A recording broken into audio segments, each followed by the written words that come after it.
राधे राधे। ओम श्री परमात्मने नमः। श्री पुरुषोत्तम षण्मूलां श्री विष्णु स्वामी मध्यमाम् अस्मदाचार्य पर्यन्तां वंदे गुरु परंपरां। वंदे महापुरुष के चरणारविंदम। सभी संत श्री चरणों में दास का बारंबार प्रणाम।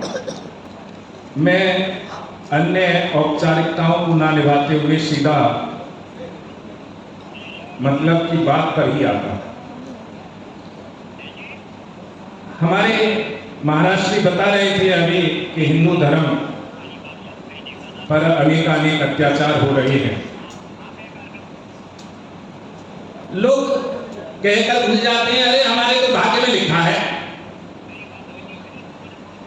अधिकतर मैंने बहुत से व्यक्तियों को कहते हुए सुना है, हमारे तो भाग्य में लिखा है। भैया, क्या भाग्य में तुम्हारे में कटना ही लिखा है या उससे भी आगे सोचना है तुम्हें? ये ठीक है, आयु कर्म च विद्यम च विद्यानिधन च पंचतानि सृजन्ते कर्मस्वं देहिना। आयु कर्म विद्या धर्म और मृत्यु, वह माता लिखती है, इस बात को हम मान लेते हैं। लेकिन भाग्य से कर्म नहीं बदलता है।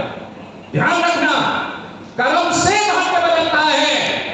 आप इस बात का जब तक मंथन नहीं करेंगे तब तक आप ऐसे ही कटते रहेंगे।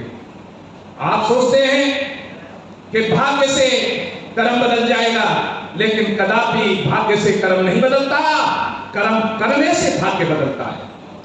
और आप सोचते हैं कि भाग्य में हमारे में केवल क्या है? रोटी, कपड़ा और मकान। उसके चक्कर में हम नित्य प्रति अपने अपने आयोजन कर रहे हैं, अपने परिवार का पालन कर रहे हैं केवल रोटी के लिए। भाग्य से कर्म नहीं बनता, कर्म से भाग्य बनता है। और जब कर्म से भाग्य बनता है तो वही धर्म की रक्षा कर सकता है। और धर्म की रक्षा कब कर सकता है? जब वो अपने कर्म पर अडिग हो जाए। हमारे मध्य में जगत गुरु पीपा द्वाराचार्य जी महाराज श्री के चरणों में बार बार दंडवत प्रणाम।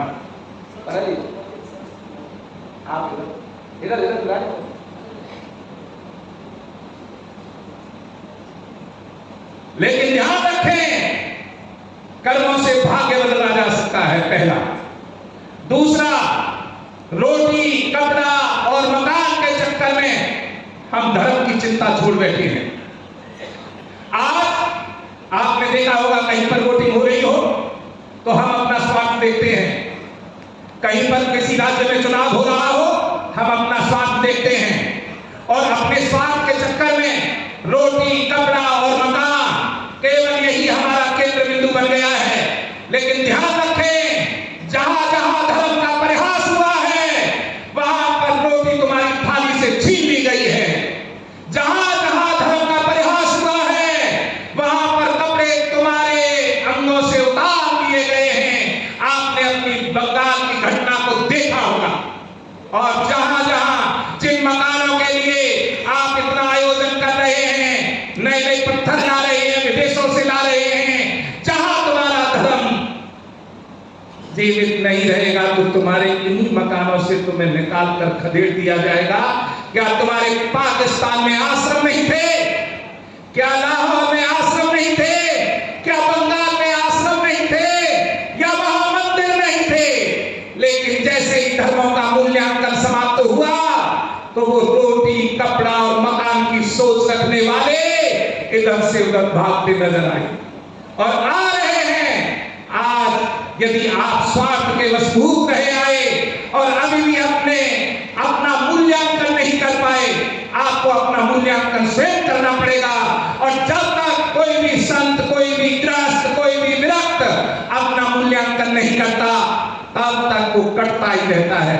इसलिए आप ध्यान रखें कि रोटी, कपड़ा और मकान धर्म को पक्षधर करके ना बनाएं। यदि तुम अपने धर्म से गिर गए तो यही रोटी, यही कपड़ा और यही मकान तुमसे छीन लिया जाएगा। मैं बस इतना ही कहना चाहता हूं और सभी संत श्री चरणों में दास का बारंबार प्रणाम। और यदि कोई मेरे से जय